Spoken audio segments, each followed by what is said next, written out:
What is up, Dodgers Nation? Welcome to the Dodgers Nation Postgame Show, the #1 Dodgers Postgame Show here on YouTube. My name is Doug McKain. You can follow me on X and Instagram at DMac_LA. And thanks for joining us after the Dodgers lose yet again. They lose tonight to the New York Mets by a final score of 9-4. Their record drops to 12-10. Still in first place in the NL West, but this team has some issues. The Dodgers are down bad at the moment. They lost 6 of their last 8 games. 6 of 8. That's how many games the Dodgers have dropped lately, and we have so much to get into. I've got some big takeaways. We're going to talk about the bullpen, the issues with the bullpen. Freddie Freeman continues to slump. He has another really tough night at the plate. Chris Taylor did show a pulse. Yoshinobu Yamamoto, we're going to break down his start. We got the good and the bad from that start. More good than bad, but something I noticed tonight with Yoshinobu Yamamoto that absolutely needs to be corrected. We're also going to talk about Shohei Ohtani. You try to put this team on his back. He comes through with runners in scoring position, but this Dodgers team just not doing enough at the plate offensively, not getting it done enough with runners in scoring position. You had opportunities in this one. Last game, you go 0 for 7 with runners in scoring position. Not too many opportunities. Tonight, though, you go 3 for 12 with runners in scoring position. You left 10 Dodgers on base, and we're going to break it all down. But things are not on the way up for your Dodgers right now. Definitely some struggle times. They're definitely struggling at the moment, and it's unfortunate because this was an opportunity for this team to really build a nice cushion in this division when you look at a 9-game homestand. Unfortunately, they just haven't been able to stack those wins as they should have, but let's go dive right in the comment section here. By the way, we're going to do the Michelada half-full take, so it's not all doom and gloom here for the Doomers, but if I see a fire take, you're going to see one of these. Fire take. Comment of the show, you'll see one of these. Anything a little sus, you'll see one of these. Perfect. And of course, any burns, you're going to see one of these. But let's dive into the comments. This team is going to be the 2023 Padres from Jason. Diamond Hulk, smash yo mom. Bullpen is a mess. Starting pitching a mess. Then no hitting at all. Yeah, if you look at the bullpen right now, after tonight, you allowed that 2-run shot to Francisco Lindor there in the 7th inning. That really was the backbreaker home run. And Lindor hits that home run, and you see it's a breaking ball up in the zone, and boom, middle of the plate. Middle right there. And Lindor, who was hitting 151. Francisco Lindor is hitting 151 heading into this game, and he's able to get that big home run. So, yeah, the bullpen, they've had their issues. They've served up 14 home runs on the season. That's the second most in all of Major League Baseball. They're ranked in the bottom third in essentially every single category. So, yeah, this bullpen, they're turning into a hot mess. Thankfully, you got some reinforcements on the way. Blake Trinan looks like he's going to be back pretty soon. Brusdar Graterol at some point in May. But, yeah, there's definitely an issue with the bullpen. We're going to break that down more in depth a little bit. Juice Nero says, back to our losing ways. Jack, there's no energy. Adam 818, 2 chats. I don't know about that. We got the Go Dodgers from BC. Can we please fire Dave Roberts and our hitting coach? Look, this is the typical Dave Roberts early of the season slump. Okay, we've seen it on so many different occasions, and you really can't compare each team. Every team's different. Every team's unique. This team has Yamamoto and Ohtani, right? There's a lot of adjusting and a lot of learning that's happening right now, but it's frustrating. And yes, you still have 86% of the season to go. Yes, you still have time to run away with this division. I do think they ultimately will, but there are some things that we're seeing early on that kind of make you think, uh-oh, is this the decline of Freddie Freeman, right? I'm not saying it is, but sometimes those thoughts will creep in to your head, right? And you look at Freddie Freeman tonight, another extremely rough night for Freddie Freeman. He ends up going 0 for 5. And he's 8 for 47 in his last 12 games, hitting 173. Freddie Freeman is as lost at the plate as I've ever seen him as a Los Angeles Dodger. When you're batting in the 3-hole, you need more production from Freddie Freeman. But I'm going to read more of your comments because I know you guys want to sound off, and then we're going to do a full breakdown. Ray Soto, you said it, D-Mac. Too many nice guys from Ray Soto. Mr. Copacetic, team is so flat.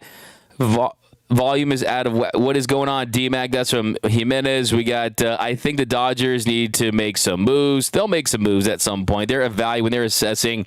What's up, D-Mac? Checking in from Fresno. What's up, Frankie SRT? Mario, worried? Not at all. So Mario, he's chilling. Brett says embarrassing. Yosef says this is Dave's fault.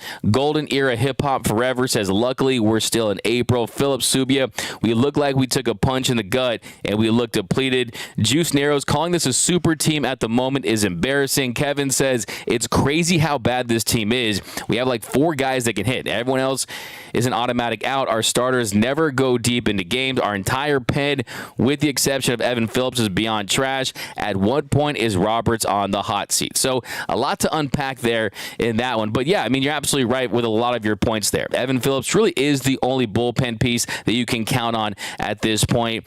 Hudson was there for a couple of games, but he's given up some home runs. He gave a big key home run tonight. We'll say Mookie Betts' defense there was costly in that one. I'm going to talk about that in a little bit. As far as at what point is Dave Roberts on the hot seat, look, I mean, this team falls into last place and they're on the All-Star break, then probably he's in the hot seat, right? If they don't win the division or they lose in the NLDS and get swept, then he's probably on the hot seat. But this team's going to turn things around. This organization is fully behind Dave Roberts, so I don't expect that to change. And some more comments. We got Neil. The whole team is struggling at the plate, more Ks than runs. Yeah, the strikeouts are the issue. I mean, heading into today, 57 strikeouts with runners in scoring position. That was the worst in all of Major League Baseball. You have to be able to put the ball in play, put the bat on the ball. Contact is king. Good things happen. Unfortunately, when you don't put the bat on the ball, you get nothing. You get absolutely zero in those situations. Spend another $1 billion on pitchers. That's from Matt. Let's do some more here. Any super chats definitely get read. Alex says the way the rest of the team is acting when Yamamoto reminds me of Buehler in 2022. Joe Dev says it's still early, but we are super overrated.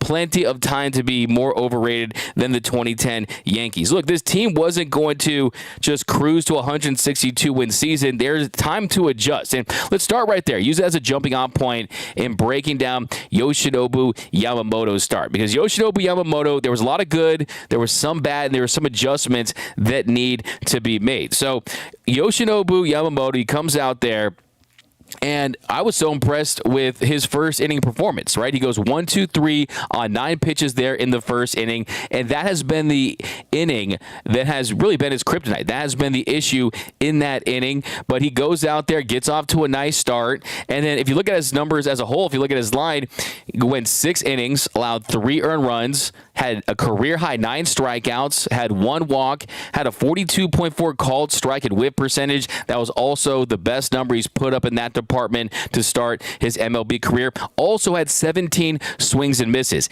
Had success with that splitter. Had success with that curveball. The issue was they were sitting on the fastball. The issue was early in counts, when they knew the hard stuff was coming, if he wasn't locating it, they were taking full advantage. If you jump to that second inning, he struck out Alonso with a curveball in the bottom of the zone, and then Stewart, first pitch, he homers to center. So ambushing that first pitch, ambushing that 95-mile-per-hour fastball, and hitters know they're going to see a lot of movement, right? Yoshinobu Yamamoto stuff moves more than a military family, right? He engages in pitchcraft, the way it's wizard-like.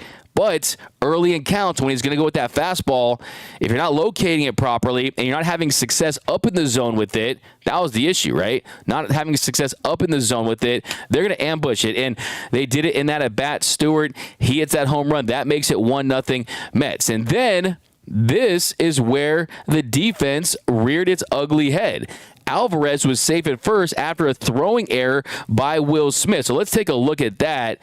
I mean, this is an easy out. It's a little nubber right there. Will Smith grabs it and just flings it right over the head of Freddie Freeman. When it's over the head of Freddie Freeman, a guy who was 6'5", that's just not the right play. I mean, that's just a clear-cut, sloppy error there by Will Smith, and the runner gets to second. So just that cannot happen early in games, especially when you're trying to build up a starter in Yamamoto. I mean, look at this play. I mean, this is a play that just cannot happen. I mean, Smith grabs it, kind of holds on the ball a little too long.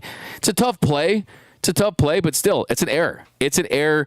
And what happens after that? He struck out McNeil with the four-seam fastball up and away. Really great pitch right there. That was his best fastball up in the zone. Got him swinging underneath it for the second out of the inning. And then next batter, Bader, he singled to center to score Alvarez to make it 2-0 Mets. Fastball middle of the zone. So that trend continues right there. The Mets hitters had a game plan against Yamamoto, and that was to identify that heater and jump on it. They did it on multiple occasions tonight, and there you go. Mets up 2-0. Then he bounces back. He strikes out Wendell, swinging with the splitter bottom of the zone, and then he strikes out the side. So he struck out the side there in the second, but that key error by Will Smith led to another run. You'll live with the solo shot. You'll live with the solo home run to Stewart. It's the error. It's the crooked number innings, the crooked number runs and innings that really, really set you back. And then you jump to the top of the third inning.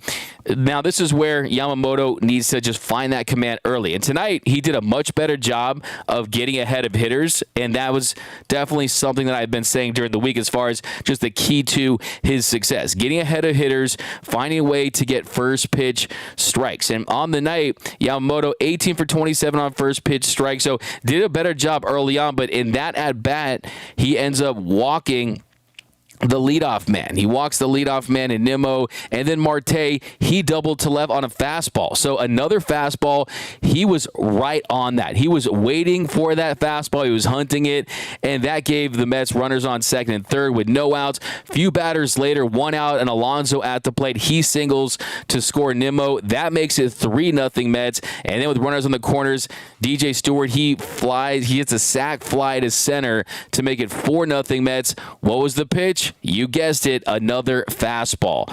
So that was really the story with Yamamoto's outing. He was able to work his way around a one-out ground rule double to Bader in the fourth inning, and then a single. That gave the Mets runners on second and third with one out. So really nice job for Yamamoto to bounce back there in the fourth inning. He got runners on second and third, one out. He ends up punching out Alvarez with that splitter down the zone. He struck out Nimmo with that splitter down the zone. He gets out of that. So, look, that really was it. After that, the fifth inning, the sixth inning, he was able to take care of business. But in his last start, he had a 45.1% usage rate on that four-seam fastball. Tonight, it was the lowest it's been for the entire season. It was down to 24%. 24 of his 99 pitches were that four-seam fastball. So that tells me not trusting that pitch, not attacking with that pitch. And I think it's because he's not spotting it as well as he's hoped to. So, look, I mean, you saw in his start against the Padres when he wasn't able to get that fastball up in the zone. Hey, that's where it led to some bad moments there against that Padres team. So they're going to go out there and they're going to do damage to that pitch unless you can find a way to command it better. So the good with Yamamoto tonight, career high in strikeouts, career high in whiffs. We know how nasty he can be. We know what he's capable of, but he just has to put everything together with fastball command, sequencing, and just try to find a game plan where hitters are a little more off balance and not jumping on that fastball. But let me know down below in the comment section, what is your grade for Yoshinobu Yamamoto tonight? I'm going to give him a solid B. I mean, really a solid B. Let's not forget, this is a 25-year-old rookie in his first season in Major League Baseball. He had 9 strikeouts and 17 whiffs. 199 super chat from my guy Ease909, who says, wondering why Freddie isn't second and Ohtani third. We'll hit that topic in a little bit here, but yeah, definitely have a lot of thoughts on that. David Sabatini, the sky is not falling, D-Mac. Patience, my friend, patience. Yeah, I'm not panicking. I'm not panicking at all. I mean, we have enough evidence to support the theory, the fact that the Dodgers are going to be just fine, because look, this was a team that was always going to need time to build chemistry, time to adjust, time to get guys back off of injuries. But I do think that there's certain guys that you wonder. We got 299 from Grizzly OSO says, D-Mac, are you worried about middle relief? I'm absolutely worried about it. We'll talk about that, and that kind of leads into my point right here, is that there are certain guys on this team where you just don't know if they're going to be the guy that this organization thought they were going to be. They bet on a lot of these guys that were players from the past, the Kike Hernandezes, the Chris Taylors, right? The Joe Kellys. They brought back Ryan Brazier. Are those guys going to be key contributors, and are they going to be able to get it done in the roles that they're supposed to play for this team? But keep fire away in the comment section. Victor Rocha, don't be surprised if they don't make the playoffs. That's a hot take right there. That's a lava hot take. I mean, we're talking about some ghost pepper stuff right there. Trade Chris Taylor while he's hot, Chief. That's a funny take. That's a bruh. D-Mag, do not worry about this sorry team. It's like seeing the Titanic go down. Stop the lies. Okay. Excuse me.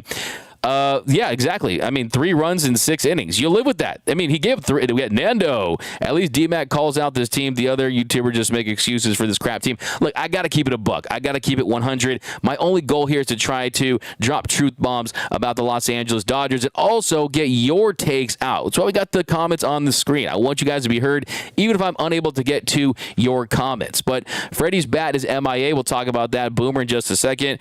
Hayward is he's still out. I mean, Jason Hayward is still on his way back. And look, I mean, do you think Jason Hayward is going to be the guy that fixes all this? I mean, come on now. Let's not act like Jason Hayward is going to completely change the Dodgers' fortunes. So he's not. Jason Hayward's not going to be on the road trip. He's going to stay back. There's no timetable right now as far as when he's going to return, when he's going to begin a rehab assignment. So it's going to take some time. And Hayward, he'll be back at some point, but look, I think Andy Pages, I like what I saw from Pages today. I saw a hard-hit double that was 110 miles per hour off the bat. So jump into the bottom of the 4th inning. This is where Shohei Ohtani is essentially trying to do everything on his own. Freeman, Ohtani draws a leadoff walk to start the inning, and then Freddie Freeman, he strikes out swinging on a sweeper, and during this at-bat, you're seeing a lot of uncharacteristic swings by Freddie Freeman, swinging at pitches off the plate down the way, missing on fastballs in the zone that we've seen him drive. So he's not reading the ball well. He's not seeing the ball well. Just out of sync, out of rhythm. And there's a perfect example that, yes, sometimes, runners in scoring position, that is very important. But how about runners on first base, right? Just runners on base. That's when you need your number 3 hitter to produce. Forget a runner on second getting him home. It's your number 3 hitter. How about a bomb there, right? How about a double there, right? What we saw last year, 59 doubles, 29 home runs. And then next batter, not a good at-bat by Will Smith. I mean, first pitch, he flied out to right for the second out, and Ohtani says, you know what, screw it, I'm going to do this all by myself. He steals second, and then Teoscar Hernandez, he singles to right to score Ohtani for the Dodgers' first run of the night to make it 4-1. Dodgers trailing by 3 at that point, then jump to the bottom of the 5th inning. This is the inning where it felt like the Dodgers slumped. The tables were going to turn for this Dodgers team. That, you know what, this is the get-right inning. We're going to build some momentum, and then we're going to ride this to a 3-game sweep, which was what I was hoping for. Well, Pages hits a leadoff double to right, 110 miles per hour off the bat. You just saw the impressive hit tool, the ability to barrel up heaters, and really great piece of hitting there by Andy Pages. Few batters later, Chris Taylor, he draws a 1-out walk, and then Betts, he flies to center. He flies to center for the second out. And then Ohtani with runners on first and second, he singles to right to score Pages to make it 4-2 Dodgers. Dodgers get their second run of the night. And then guess what? Oh, what do you know? Shohei Ohtani, he comes through with runners in scoring position. He's now 2 for 20 on the year. I will say it again. I've said it all week. Do not change a thing. Yes, he has been more aggressive than any hitter in Major League Baseball in those situations. But in the past, Ohtani has last 3 years, an OPS over 1,000 with runners in scoring position. If you look at the batted ball data, it proves that he's been unlucky in those situations. I don't want to change a thing with Shohei Ohtani. Go up there, be you, because you being you is the most dangerous and explosive hitter in the game. But still, look, give him credit. It's a single in that situation. He saw more pitches. He was able to execute and get the Dodgers another run. And then top of the fifth inning, 1, 2, 3, 2-out single to Bader, and then he comes back to strike out Wendell. So really nice job by Yamamoto there. And then bottom of the 6th. This was really the inning that you're saying, okay, wow, this could be it, right? Will Smith was safe at first after a throwing error by Mets third baseman Joey Wendell. Couple of batters later, Kike, he grounds it. It would have been a fielder's choice, but Smith was safe at second after a throwing error by Joey Wendell, his second of the inning. And with runners on the corner, 1 out, Andy Paez at the plate. Paez kind of turns into a breaking ball. It hits him on the left shoulder, the same shoulder where he had the labrum surgery. He's able to reach. The Dodgers have bases loaded. They loaded the bases, and Doc, he elects to pinch it for Miguel Rojas. And with Miguel Rojas for Max Muncy, Muncy hasn't gotten a hit on a high fastball all season. Essentially, he's up at the plate, and he goes down swinging on a splitter on the inside corner. Muncy's really struggled with runners in scoring position this season. And that, of course, brings up Mr. Chris Taylor, CT3, who heading into that bat was 0 for his last 31. It was a 3-1 count, and he rips a 3-1 hanging slider at the bottom of the zone. He rips it to left to score Smitty and Kike to tie things up at 4. So what a moment for Chris Taylor. Let's take a look at it. Taylor rips a base hit to left field. Smith in to score. Here comes Hernandez. Chris Taylor can breathe a sigh of relief. He's tied the game. So you saw the relief on his face after he gets that hit, after he's able to get that single. I mean, it was a really nice piece of hitting there. It was a 3-1 count, hanging slider, just left it a little up, and really nice piece of hitting. And that is a at-bat. He struck out later in the game, but that is an at-bat that tells you, you know what, maybe, just maybe, things will start to click for Chris Armand Taylor Jr. III. So definitely very encouraging, and unfortunately, with runners on second and third, Mookie ends up flying to left. So Mookie flied to left in a situation where, look, the Dodgers really could have gone on top. I think if you look back, that was one of the real key at-bats, especially when we look at the year Mookie's having. So let me know down below in the comments section before we break down the rest of this game, thoughts on Chris Taylor's night. I'm going to read a bunch of comments here, and we're going to dive back into this one. Team Ruiz, when is it time to fire Dave Roberts? Rob, what's your outlook on Outman? My outlook on Outman is, well, he has been, I think he's 2 for 25, 2 for 26 with runners in scoring position, something like that.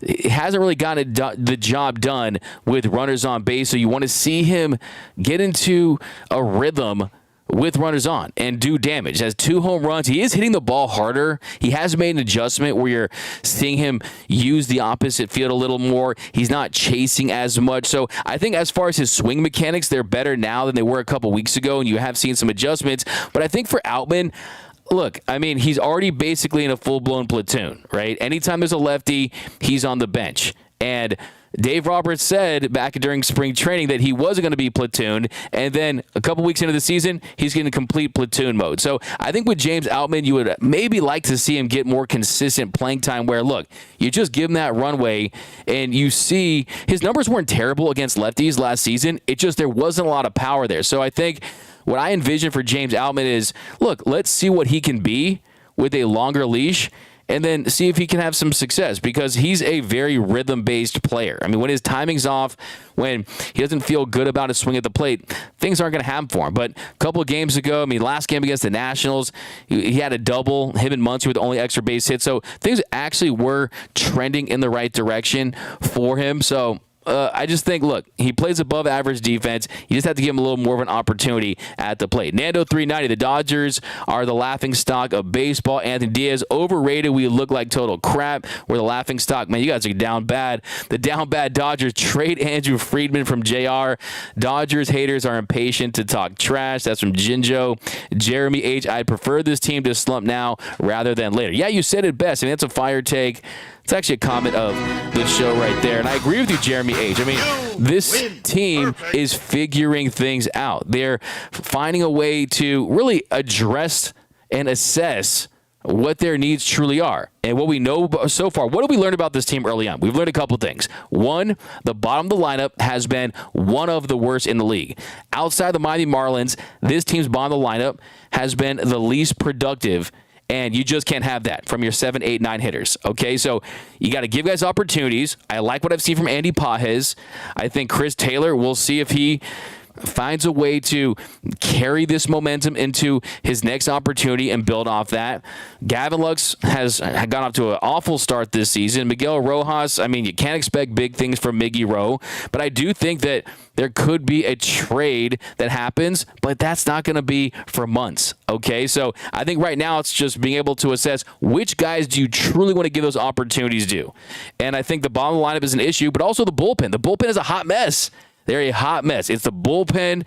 I mean, 3 earned runs from Yamamoto in six innings. You'll live with that with the offense that this team has, that they roll out there. Juice narrows, good thing. It's just April. We still have 5 months of baseball left. 86% of the season left. We talked about it before. Board, Silver 95. Wow, this is a tough grader. Gives him a D. Justin Lamas, the best player on the field today was Lux. Okay, that was cold. 3-game sweep coming up for the Mets. Anthony Diaz. Put Ohtani in the 3 spot. We'll talk about that. Panic Brothers Unite. Blair, a $1 billion team that can't beat anyone. Pathetic. What will the excuses be this year for another failed World Series? Make Ohtani pitch. Dan Clark. Okay, I think that's a little premature. I did see him throwing on the field in his rehab process. MBKT3 is washed. Diane Schroeder says, hi, I'm late for the funeral. Okay, that's a little too much, but I'll give you that one. Jesus, D-Mac, you're saying you're not panicking, so if your house is burning, will you not panic till the roof falls in your head? Exactly, you should panic and do something. I mean, look, ask yourself this question. Is this team fully formed right now? Has this team had bad Aprils in the past only to win 100-plus games? The answer to that is yes. So I would rather struggle now and force this front office to make some difficult decisions about their current players than have this team have a fake early level of success, right? Let's say they're going out there and some of these players are getting out to hot starts and they're feeling all rosy and they don't feel like they have to go out there and make trades and they feel like they don't have to go out there and kind of shuffle some things around. Then we see what we saw a couple years ago when they won 111 games and they think that they're going to go steamroll their way to the World Series. Well, guess what? They didn't make any aggressive moves at the deadline then. They didn't make any aggressive moves at the deadline last season. And guess what? You went home early. So I would rather kind of trim the fat and kind of prune through what you need to prune through and really put this team in the best position to win. I think you do that by kind of fleshing out this roster. So I think this is a necessary evil. It's not fun. I hate it, right? I mean, look, in Rocky movies, he doesn't win. He doesn't beat Clubber Lang, right? He doesn't beat Creed, he doesn't beat Dragas. He doesn't beat them at the beginning of the movie, right? Usually he suffers a defeat or there's some tragedy that happens and then he wins in the end, right? So I want to win in the end. And sometimes you have to have some setbacks. Sometimes you have to get beat up and take some on the chin to make that happen. Adrian! Nando 390, Freddie needs to cut the crap with being friendly at first with another team. Okay, so moving right along. So 7th inning, the Dodgers tie the game earlier. They're in the 6th. 7th inning, Nimmo, he strikes out swinging. You have Daniel Hudson on the mound. He strikes out Nimmo for the first out. And then this was the key play of the game.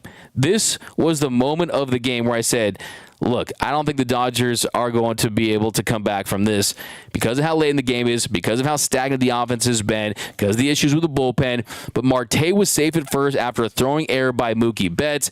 If you saw the play, he looked at the runner. He just missed the throw. And, yeah, look, I mean, a shortstop is going to make that throw 99% of the time. And Mookie is still transitioning to being an everyday big league shortstop. You guys know my stance on that. I don't think this team is at its best with Mookie as a shortstop, even if he grades out as an above shortstop. I'll digress on that for now. But in that situation, that should have been the second out. And that should have left the bases clear for Daniel Hudson to focus on getting out Francisco Lindor, who came into the night with a 151 batting average. And then on a 3-2 pitch to Lindor, he hits a 2-run bomb to left. That makes it 6-4 Mets. And look, that's the thing about Hudson. The home runs have been an issue for him. He's given up 4 runs this season. All 4 have been on the home run ball. Typically, it's just on 1 or 2 bad pitches. That one was on a slider. He hung it there. He bounces back. He strikes out Alonso. He gets Stewart to fly to center. But that error by Mookie Betts led to that 2-run shot by Francisco Lindor. And then you look at the top of the 8th inning, Joe Kelly gives a 1-out single to McNeil. Bader reached on an infield single to second, strikes out Wendell. He walks Nimmo. Then he gives up a single to Marte. The Mets tack on another 2 runs. That makes it 8-4. And you're looking at a team that just, the bullpen can't get anyone out, right? I mean, they can't close the kitchen cabinet. And Ryan Brazier, he follows that up, and he gives up 3 hits in his appearance. He gives up a run. So, I mean, look at this bullpen as a whole. He gave up 4 earned runs on the night. So that's just not going to get it done. Daniel Hudson ends up taking the loss in this one. So the bullpen just not getting it done. The offense scoring just 4 runs. This team really, really needs a spark. And Freddie, my big takeaways on this one, Yamamoto isn't there yet. Still just 25 years old as a rookie. The swing and miss, the strikeout ability, that's apparent. That's evident. But the fastball is being ambushed. Opponents are jumping on that fastball. I think 90% of his hits tonight were off that fastball. So he's got to locate it better. He's got to have more confidence in it. He has to know he has to attack hitters with that heater to set up his other stuff. But I'm still very encouraged by him, okay? He's shown what he's capable of. Isn't there yet, but he's starting to really put it together. I think a very positive outing for Yamamoto. You would take 6 innings of 3-run ball. The defense didn't do him any favors. And second, sloppy errors cost the Dodgers today. Alvarez reaching on that throwing error by Will Smith in the second. Mookie's throwing error in the 7th. That led to Lindor's 2-run home run. Defense was sloppy. When you're slumping, it feels like everything is going bad, right? Feels like the at-bat quality isn't good. Feels like the pitching is subpar. Feels like the defense is subpar. And look, defense shouldn't slump. Defense should not slump. Defense travels, and it shouldn't slump. And the Will Smith throw right there, that is really inexcusable. Mookie Betts, it's a little more understandable because he was thrusted into that shortstop spot, but it cost the Dodgers tonight. Cost them 3 runs. And then 3, Chris Taylor has a pulse.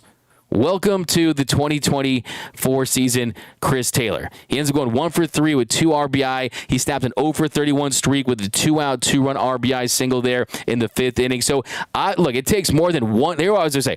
Here's what I always say when it comes to slumps. It takes more than one good game to get out of a slump. It takes more than one bad game to get in a slump. So let's see if he can build on this. And then 4, Freddie Freeman is really slumping in a bad way. This is the darkest slump we've seen for Freddie Freeman since he's signed with the Los Angeles Dodgers. Tonight, had some opportunities, wasn't able to come through. He ends up going 0 for 5. 0 for 5 on the night. Some bad strikeouts. He's 8 for his last 47, his last 12 games, hitting 173. Perfect example of him having an opportunity. He had a runner at first with 2 outs, and he's chasing at pitches right out of the strike zone there in the 4th inning. And you can't be chasing breaking balls away out of the zone if you're Freddie in those situations. Then after Ohtani singled in a run in the 5th, you had runners on 1st and 2nd. He strikes out on 3 pitches. He looked overmatched by a 93-mile-per-hour fastball. So he's just not seeing it well at the moment. So they need that to change. As far as where is he at in the lineup, I still think that Shohei Ohtani needs to bat in the 2 spot. I mean, I think you could maybe flip-flop Freddie and Ohtani if you wanted to. I mean, they're both lefties. It's not a staggering thing or anything like that, but maybe if you believe with Ohtani on deck, Freddie might see some better pitches, and maybe that will get him out of his slump. But the problem with that is if you go to that and you have success with that, then you have to really lean on that for the entire season. And the truth is, one, you want to get Ohtani the most at-bats, and also, you want to give Ohtani the ability to change the game with his base running ability. Today, he stole a base that led to a run. So with Ohtani's speed, I still want to see him batting in the 2-hole. So I don't want to change things. What I do want to change is Freddie Freeman's ability at the plate, right? I want to see Freddie Freeman get back to being Freddie Freeman, getting back to being one of the best hitters in baseball, getting back to being the active hits leader in the game. And guess what? I'll be honest with you.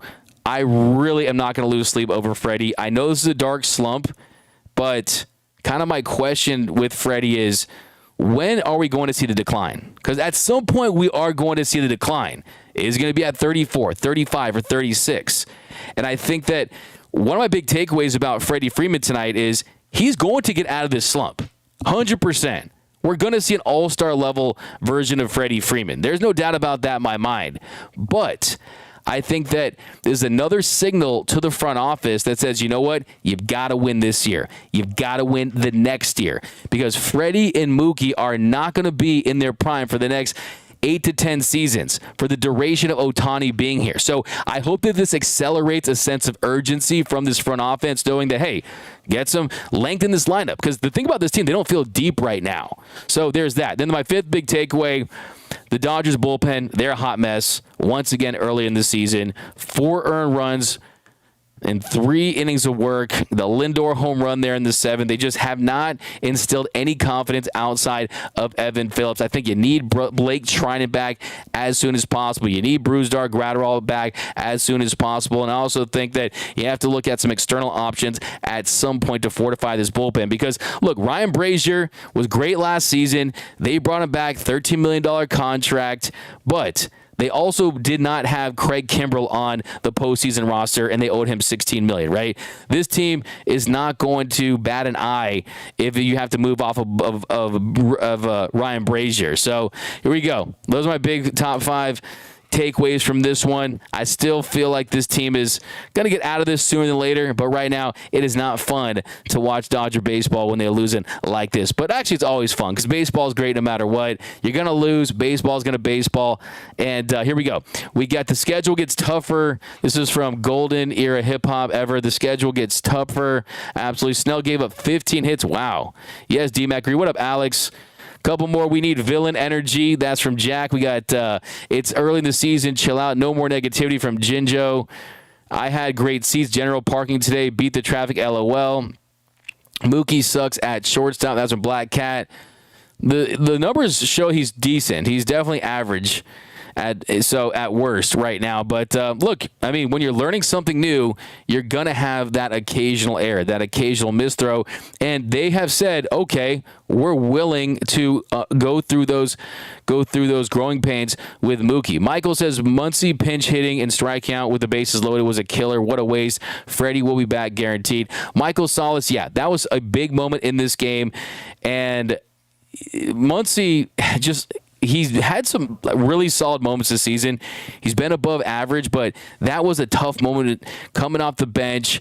He pinch hits for Rojas. It's a 4-2 game there in the bottom of the 6th, and he goes up in the count. He was up in the count 3-1, fouls off a slider for strike 2, and then when the count was full, swung and missed at a splitter down and in. So that has been one of the big differences with Max Muncy this season. Usually you could count on a higher walk rate and the ability to lay off of some pitches outside of the zone or some borderline pitches, but he just hasn't been able to do that. The strikeout rate has been way too high for Muncy this season, and runners in scoring position, he's 6 for 30 on the year. Muncy's 6 for 30 with runners in scoring position with the opportunities he's gotten. That's pretty unacceptable. Okay, that's running a small village out there, so I totally agree with that take. You need a little more from Max Muncy.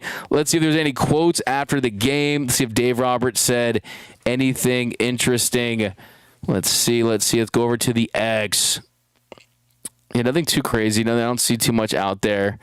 But yeah, I mean, we'll break down Freddie a little more in depth too tomorrow. But a couple more, and we'll let you guys enjoy the rest of your Friday night. I got Dune 2 on YouTube. I paid like $30 for it. Is it good? Everyone tells me it's the best movie ever, so I'm going to probably watch that after this. We got I trust Joe Kelly like I trust a fart after a Taco Bell. Jay Bull, that's a bruh. Come on now. Yeah, he has not looked good. Has not looked good on the season. And it's another one of those guys, like I said, one of the big themes early on is you can say it's early. I know that's the cliche everyone's going to throw out.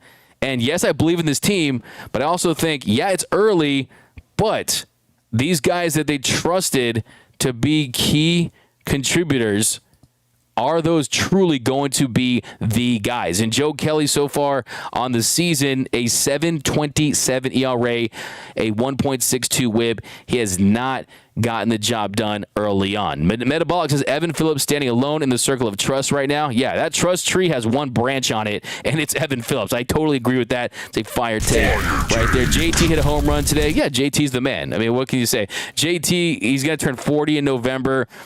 This guy, hitters hit, and he's a hitter. Don't care what jersey, what uniform, what hat you put on him.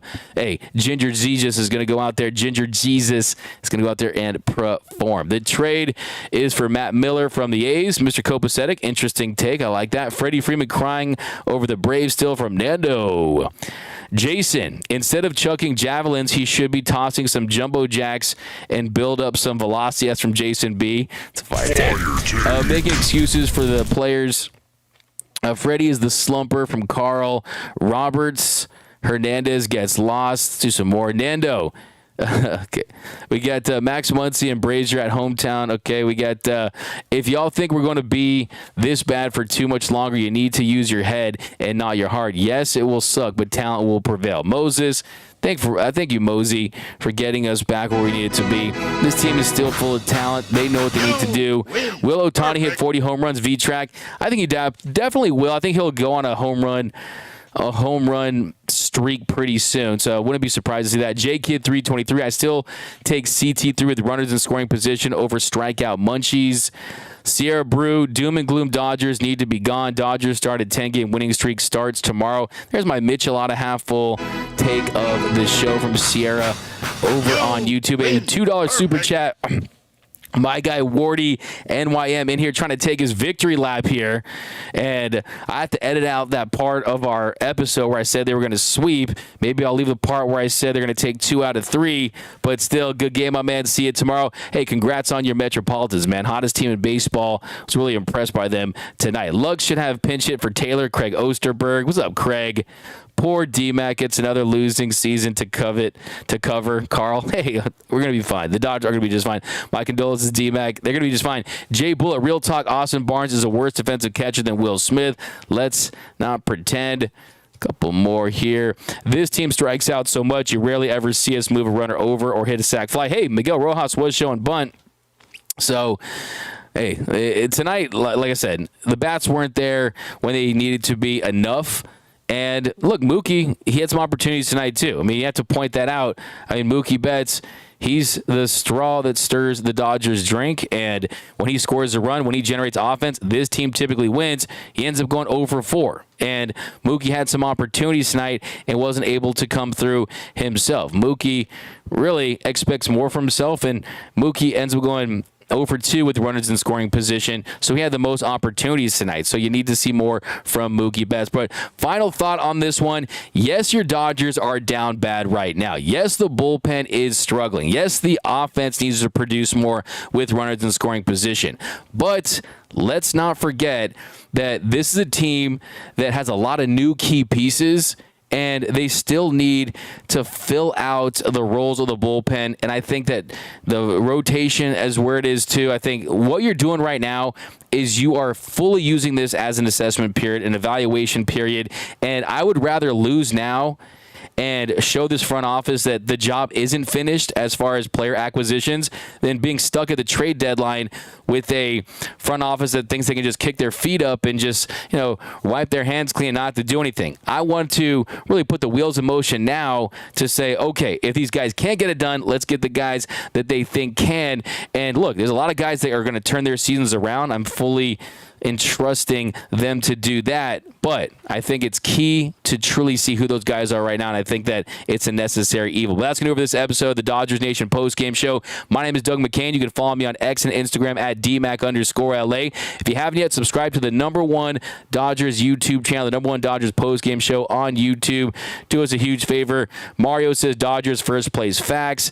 Absolutely. We got Need the Fire in the dugout. Great point. What up, BC? What up, Eddie? So, yeah, thanks for rocking with us. As always, enjoy the rest of your Friday night. Remember, nothing brings us together quite like Dodger baseball. Until next time,